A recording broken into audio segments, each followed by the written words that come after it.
Hello, everybody. Oh, hello, hello. Hello. This is Brendan Kenny in the Twin Cities. This is Falling Apart. I'm going to get this together. Hi, everybody. Hi, everybody. Hi, everybody. Come on in. Come on in. Come on in. Say hello. Say hello. Hi. Thanks for the hearts. Thanks for the hearts. You can swipe left, swipe right if you want to share this on Twitter, Facebook, email. People say hi. Hey, San Diego. Hey, San Diego. Oh, you want to say hi? My daughter wants to say hi. My daughter wants to say hi. Here, you going to say hi, Kiara? Oh! Say hi. She's got her Berkeley tie-dye shirt. Hi. If anyone there in California? Hi. Yes. You're saying hi?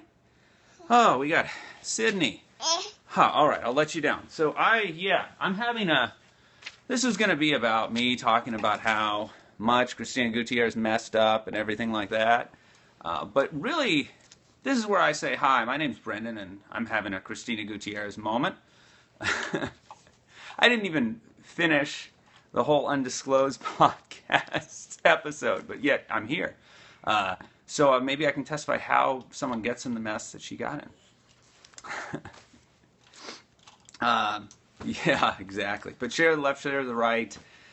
This is going to be recorded if you can't stick around, but I think somehow, some way, I might have something interesting to say. So maybe I'm not that far gone.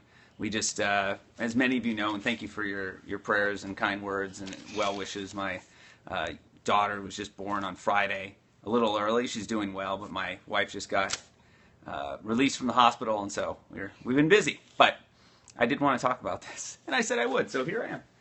And so Kiara might make some noise, but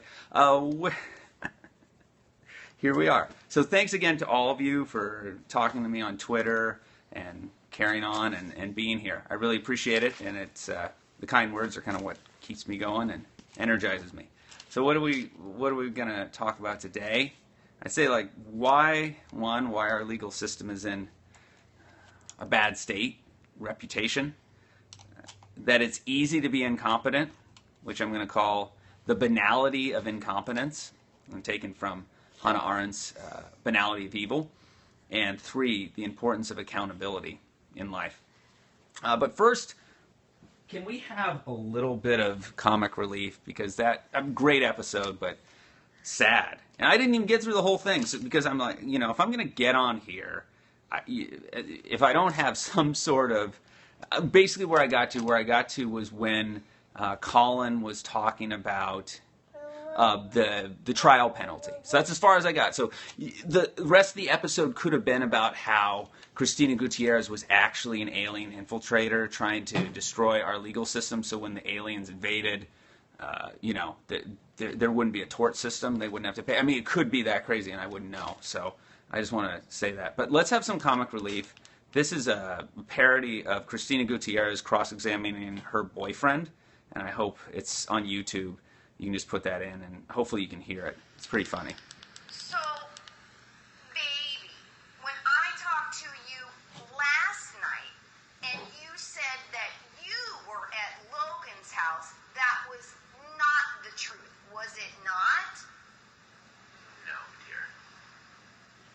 So when I spoke to you on another occasion this morning, and you told me a different set of information that would confirm that, yes, the answer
So I just felt like we should have a little comic relief because that episode was downer. But I'd say why our legal system is in a bad state. Because I was listening to the episode as far as I got in the episode, which was not the whole thing. And what I thought, and I don't want to call anybody out in this case, but remember, everyone was saying, people who were in the know, when Anon was arrested, you've got to go with Cristina Gutierrez. Yet we have these cases going back to 4 years earlier of some real problems, and it makes me think, well, did people not know? True, there wasn't Dr. Google like we have now, or Google Esquire, where you could just put in the name and see this.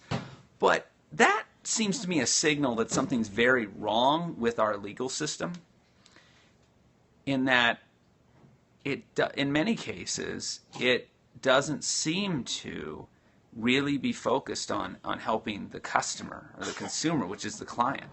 That's who should be the person that we're representing. And it is strange. I think it was Susan who pointed out, and Colin as well, that it's a damned if you a catch-22 situation. So a lawyer messes up, right? Clearly messes up, and it could be either that the lawyer was acting fraudulently or was messing up or whatever, and the interpretation the court gives is the one that affirms the conviction. So think about that for a second. So I'm the person, I'm the client, the customer. Talk about the customer always being wrong, and I hire someone who turns out to be a dud. I get a lemon, and it somehow still turns against me. And that's really remarkable and remarkably bad. It seems like a system that's set up to keep failing lawyers going as long as they can, and that seems to be what happened in this case. Again, if we assume, and it's not to judge anyone or judge Cristina Gutierrez, but this was happening to her before, as far as we know, she had any health problems. If we're talking about like 1995, I think was when these cases first started. So why is it now, if you talk to almost anybody, and someone said she had issues with plea deals because she wanted to fight it. Well, maybe that's the case, but also there were situations where she took bad deals for her clients. But I think you're right, and I'm actually in the third part, in the second and third part, where I talk about how easy it is to be incompetent and accountability. I want to talk about that. I want to talk about the person's, a lawyer's image of themselves, especially if they see themselves, based on their politics or some other place that says that they're on the right side. Somehow they can excuse, or I can say anyone can, excuse themselves from basic human virtues, incompetence. Like, well, I'm on the right side of this movement, so I can be a jerk, I can lie, right? I can do all these things. I'm just going to tell a little anecdote, and it's one that touched me, and everyone's affected by their upbringing, and my dad's a lawyer, and he's one of those lawyers that tells lawyer jokes and doesn't take himself very seriously. My daughter's messing around with my iPod, but it's keeping her quiet, so as long as it's not too distracting. But he worked in the city attorney's office in San Francisco, and then was in private practice. So especially in the city attorney's office, he dealt with defending the state from lawsuits and worked with law enforcement officers and whatever. And that's something he always told me, that one, don't assume because of someone's position that they're honest or truthful. He said, because not judging people in law enforcement, but you just have to think logically that you get up there, he has the uniform on, he has the American flag, and he's going to be much more believable to a jury than some criminal or something like that. So in a sense, he's going to have more incentive to lie, all things being equal. And I think sometimes that's the case when it comes to us as attorneys or people in some position in society. I was listening to the episode, and the idea that the court just credits what the lawyer says, as well, yeah, I sat down with a client and we did this and we did that. We don't have any documentation of it. There's no, the client says it didn't happen. There's no evidence whatsoever. There's not an email. There's not a note. But I'm saying it's true. And the court says, well, one person's word against another. I think, well, that's really an odd situation, and it's a perverse set of incentives that basically until you go too far, you can just keep lying and get away with it. I think what I'm saying is this is the system that Cristina Gutierrez comes into, and you can't look at the problem outside of that. And let's see. And someone said the transcript of Tina at the end was evidence of her confused mental state. I didn't listen to the whole thing, but I did see when Susan tweeted parts of Cristina Gutierrez's closing argument in either the first it wouldn't have been the first trial because it ended, so the second Adnan Syed trial, and it was stream of consciousness, as I lay dying, life flashing before your eyes sort of thing. It could have been something out of kind of an avant-garde science fiction short story from Poland in the 1970s. I mean, it was that odd. And so, that's really, what happens. And I guess, again, my upbringing, I always grew up with my dad, whenever we'd see TV or something, and there'd be some lawyer that's kind of like, oh, wow, this guy's really something. And at that time, it was usually a guy, if not always. I don't really remember. Well, other times, but mostly a guy. And the main thing I think of is F. Lee Bailey. Now, I'm sure F. Lee Bailey is not listening to this, and he wouldn't care if he was. But he had a reputation for being this tremendous lawyer, partly because, as some of you may know, he represented the guy in real life who the story The Fugitive was based on. It was a real case. And there was a one-armed man, and this guy was wrongfully convicted and eventually got off. I don't remember if they found the one-armed man. And I did listen to the oral argument from wherever it got up to. And F. Lee Bailey did a good job. But that was sort of the start of him being this superstar. And my dad would always say, but do you know about how poorly he did when he represented Patty Hearst? And many of you might know that Patty Hearst was kidnapped by the Sudanese Liberation Front in the 60s, or maybe the early 70s, and she participated in some way in some of the stuff they were doing, blowing people up and stuff like that. And her obvious argument is, look, I was assaulted, I was kept in a closet, I obviously didn't have the mental state to be able to commit these acts, really. I was brainwashed, I was all these things. And he just botched the whole thing, and she got just a straight-up conviction, which, in keeping with what the episode is, a mediocre lawyer could have gotten her off on. I mean, talk about a sympathetic person. It's astounding what happened. I'm sure there's other factors, but you can look at what was going on, and he did a bad job. And he was also part of the dream team in the O.J. Simpson case. And you'll see when I do the cross-examination of Jay, November 11th at 10 p.m. Central, when I start that. I'm going to do that on Periscope, my mock cross-examination of Jay Wilds.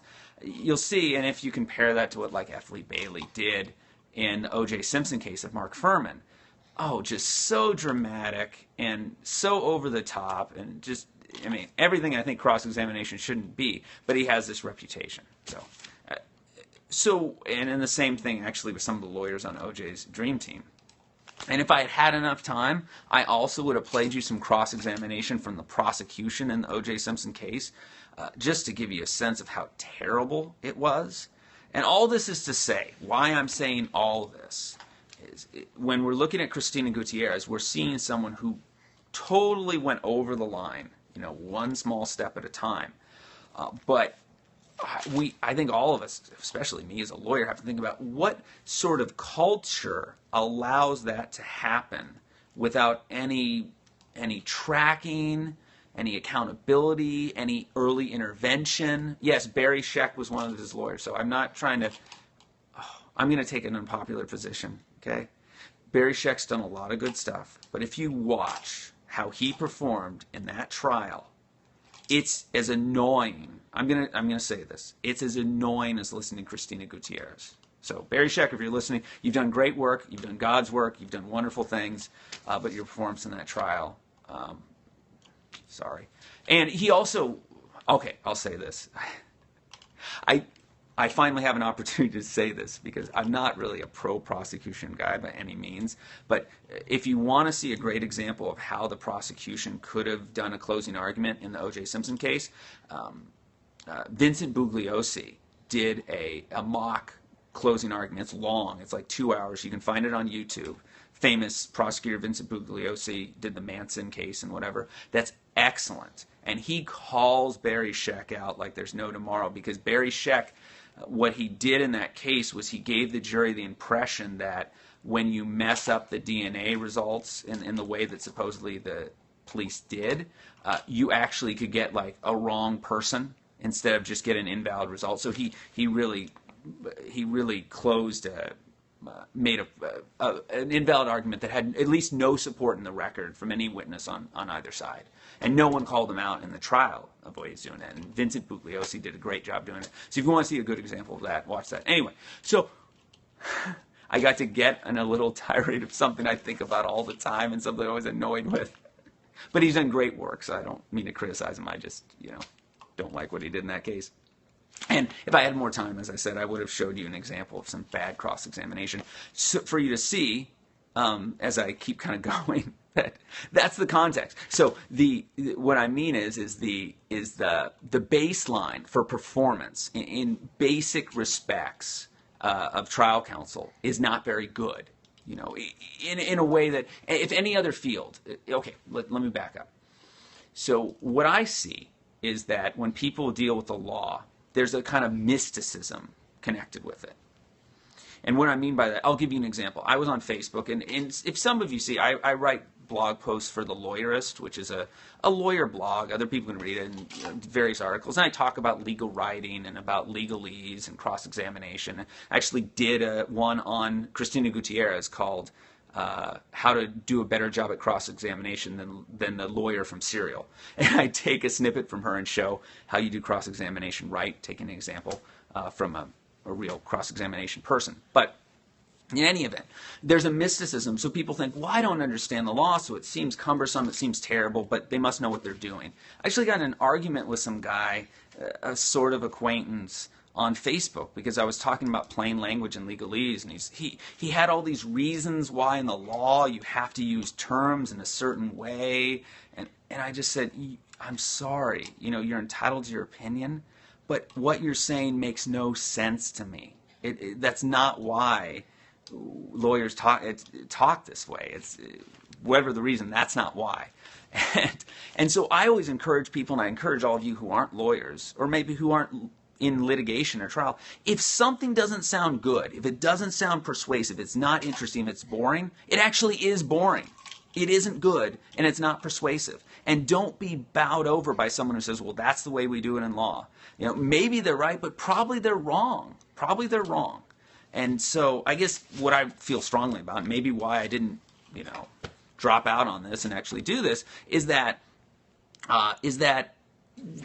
you people out there have a say and influence in some way in how the legal system runs, and so don't buy it. Don't buy it when someone says some mystical mumbo-jumbo about the law and say, well, I wouldn't accept this in a courtroom drama. I wouldn't accept this if an actor talked like this who was trying to play a part. Would I say it was good? I'd say it was crap. Well, it's the same thing in the law. So tirade done. Second point, easy to be incompetent.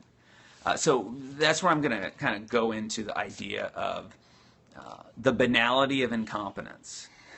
And what I mean there is Hannah Arendt wrote a book, Eichmann, a number of other books, but she wrote Eichmann in Jerusalem.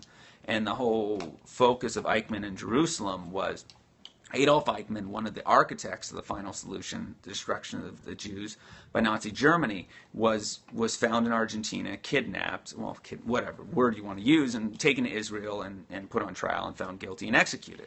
And so this was a big spectacle, this public trial, and Hannah Arendt wrote about it. And what she wrote about. I'm going to say it in a general way because there's a lot of controversy, and I think maybe a lot of people don't really understand what she was saying, and maybe I don't. But the main takeaway was that evil isn't what many of us think it is. It's a many times a commonplace sort of thing, and it's if you think about it, you think about TV shows or movies. A lot of times, evil's much more interesting than the good, right? So if you think, I would say even in Star Wars, Emperor Palpatine and Darth Vader, in many ways, are more interesting than Luke Skywalker, at least in the original episode number 4. Luke Skywalker's kind of going around being whiny, and the people on the good side are kind of edgy, like Han Solo. And the evil guys are really interesting. They have nice uniforms and have big starships and all that. And I think that's a common thing. But when we actually are faced with evil, a lot of times we find it's very banal. I'm going to read one little quote from Hannah Arendt. And again, I'm not saying that Christina Gutierrez is evil. I'm just making an analogy to incompetence and maybe how that works too. So anyway, I'm going to move this over and read a part of a little segment from Eichmann in Jerusalem. Despite all the efforts of the prosecution, everybody could see that this man was not a monster, but it was difficult indeed not to suspect that he was a clown. And since this suspicion would have been fatal to the entire enterprise, his trial, and was also rather hard to sustain in view of the sufferings he and his like had caused to millions of people, his worst clowneries were hardly noticed and almost never reported. So, and maybe that points a little bit of a clue here. Many of us are taken by Christina Gutierrez because she was a clownish figure in Adnan Syed's case. But then when we look at the sufferings that came about, it's really staggering. People's lives that were ended, or Adnan's still in prison now, and it's amazing how, based on all the mistakes she made, it's amazing how close Adnan came to not being convicted. Specifically in the first trial. What did the pros know? This is where I'm going to ask maybe an uncomfortable question. You really mean to tell me that the people in the legal community, especially the defense bar, didn't know what was going on? How could that be? So that's just a question I have. And I think my answer is that there's an assumption of competence on the part of lawyers. I think it's an assumption of competence. Maybe this is what it would be like. Maybe this is what it would be like. I don't know if any of you have a family situation where you have... and Rabia says she was convinced that colleagues and prosecutors knew she was losing it. Okay, I am going to break off there, because thank you, Rabia. See, this is where involvement really helps, because I did not have time to prepare and listen to it. And one of the points I really wanted to make, Rabia just allowed me to make. Prosecutors. I really think Kevin Urich, whoever else was involved on the prosecution's case, knew what they could get away with when it came to Christina Gutierrez. And when we ask ourselves, why is the prosecution in this case, why did they act so far out of bounds than most of us think? And I know some of you out there are criminal defense lawyers, and I've heard it. They say this doesn't, for all the mistakes, all the problems, all the things we're against, and high-handed tactics of prosecutors, this sort of thing doesn't happen. It's not that bad. I think that's true. And I think that the prosecution in this case knew they could get away with more. And so they did more because they knew they'd be able to get away with it. So that's the unspoken part, I think, of this whole thing. And that's why I found it so, I guess, amusing or also annoying when the state, in their response to Adnan Syed's recent filings, talk about that, in this situation, her cross-examination was skillful. And you just think, how can you write that? Skillful. As I've said before, I think I tweeted about it, in law, when you're a trial lawyer, litigate, however you want to put it, if the other side is praising me, it means I'm doing something very wrong for my client. Because if they're praising me, it means it's to their best interest to say I'm better than I am. And if you ever want to get praised as a lawyer, do the kind of work that I did for a while when I worked for the California and the Attorney General's office. Defend the state from Section 1983 lawsuits, which are civil rights lawsuits, which have attorney's fees shifting provisions, where if the other side wins, you have to pay their attorney's fees and lose. And wait for them to file their motion for attorney's fees, and you'll hear all sorts of great things about you and what a great lawyer you are, because they're trying to justify their rates and how much time they spend. Oh, these people on the other side, this Attorney General's office, they're the best in the world. I had to spend $10 million to win. It's really kind of funny. It's like you think, oh, being damned with faint praise. So what did the pros know? Someone in the defense bar knew, and the prosecution knew, I think. Accountability. Well, this is where I can kind of go in the touchy-feely part. I always do. Accountability. There's a general rule of thumb, I found really helpful. And I think I originally read it in a short story by C.S. Lewis. And I don't remember what it was called, but he basically said, it's like the saying goes, if you hear, everyone knows you have bad breath except you. And everyone can see my glaring character defects except me, and so that's a part of the human condition. That's really difficult. That's the problem. Just a minute, my daughter has my pen. Thanks. And so what that means is that I have a blind spot in my life, like all of us, and the very thing that's most strong and most negative and most harmful, I can't see. I can't experience in the same way that other people do. So it's easy to buy my own propaganda because, oh, excuse me, my daughter's messing with my stuff.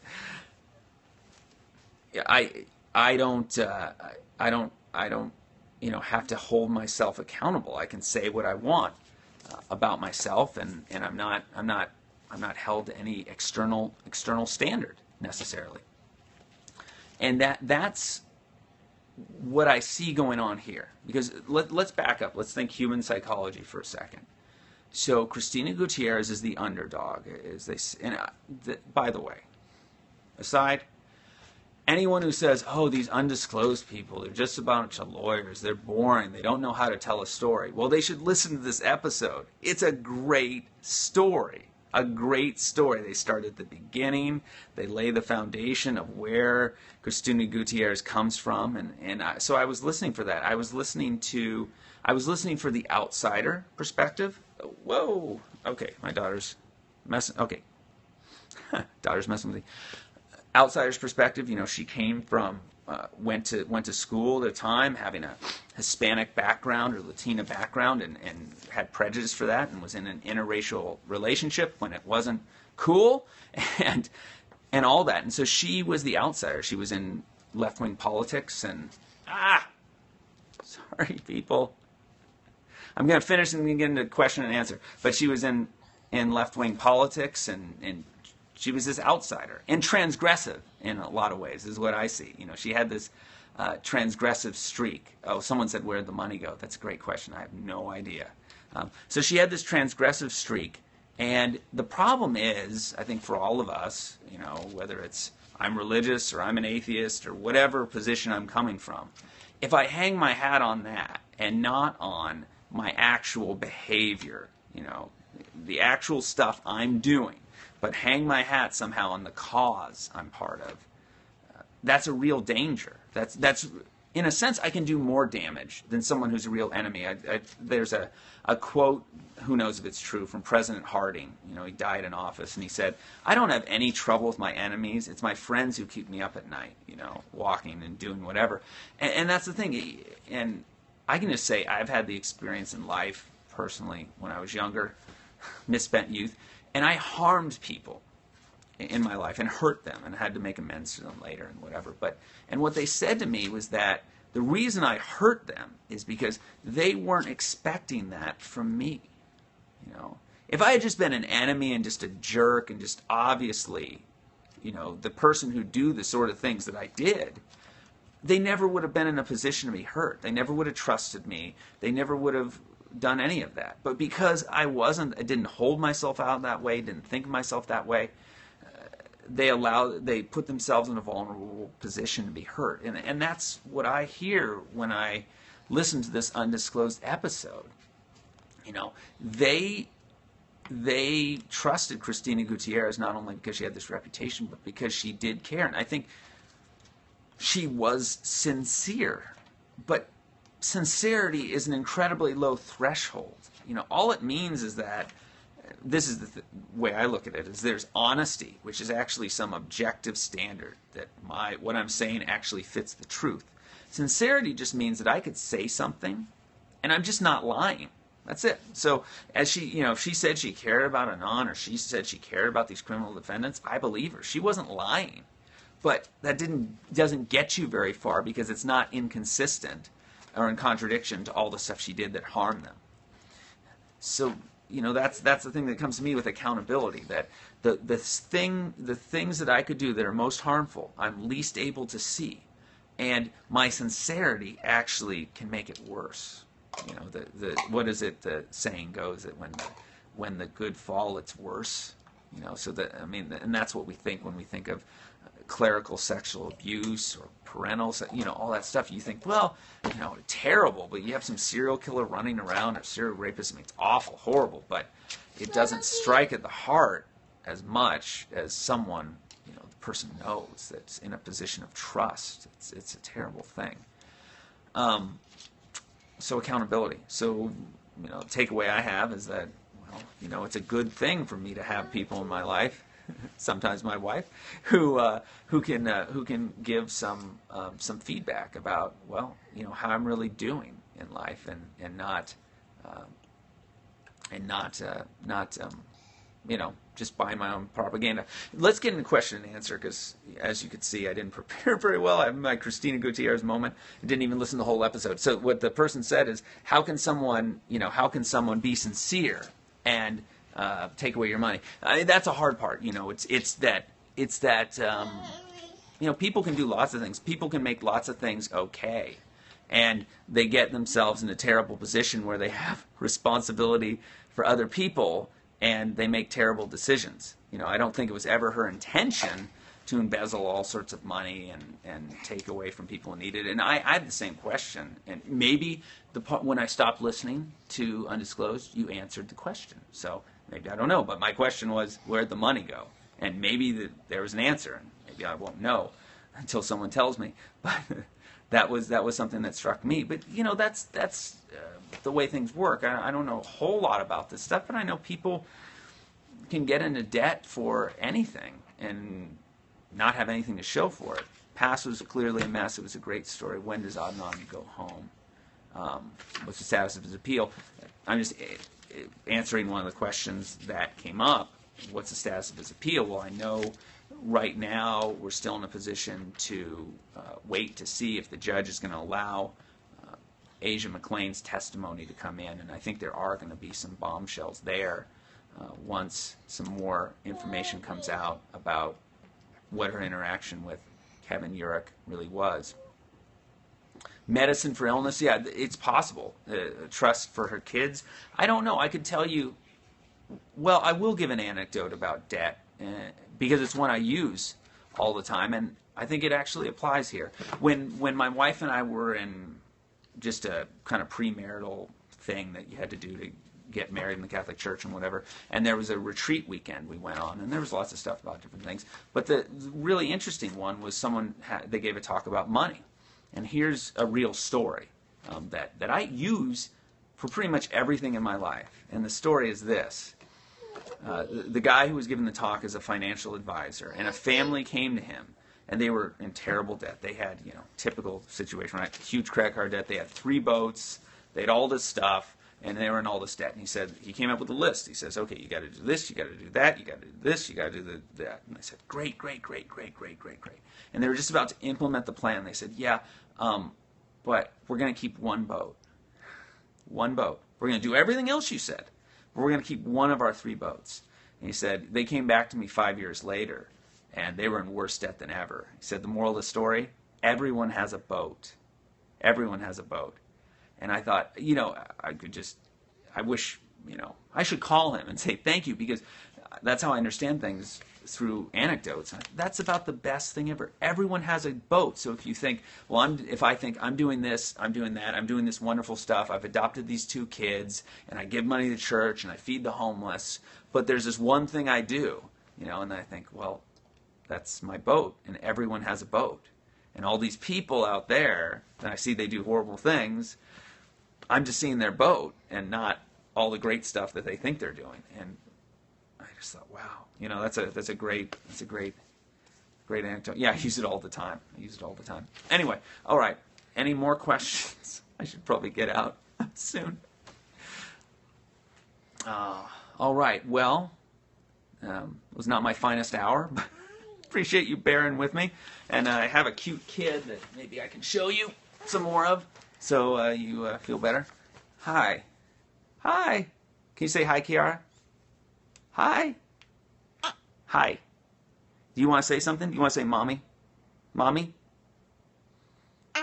Ah. All right. Well, she's going to go to bed. I know it's terrible. I'll probably be terrible that you're still up. But she wouldn't go to sleep. She kept crying. Yeah. Does the board or bar step in a certain number of complaints or issues? That's what I'd say about the bar system in this, is that it's kind of haphazard. It just depends, Usually if you don't embezzle client funds or do something like that, you don't get in a huge amount of trouble. So there's a problem with enforcement, and we have to start doing some self-policing and stuff. Oh, I think she's finally going to go to sleep. So I'll sign out. Is Therese number 4? Yeah, Therese is number 4. See, I can't even pronounce her name right. That's embarrassing. Yeah, she's number 4. So we've got Miriam, who's asleep, James, who's also asleep. So Miriam's 5, James is 3, Kiara's 21 months, and Therese was just born. So I will see you, and I'll be here before, but November 11th, 10 p.m., Periscope, J. Wild mock cross-examination. See you there.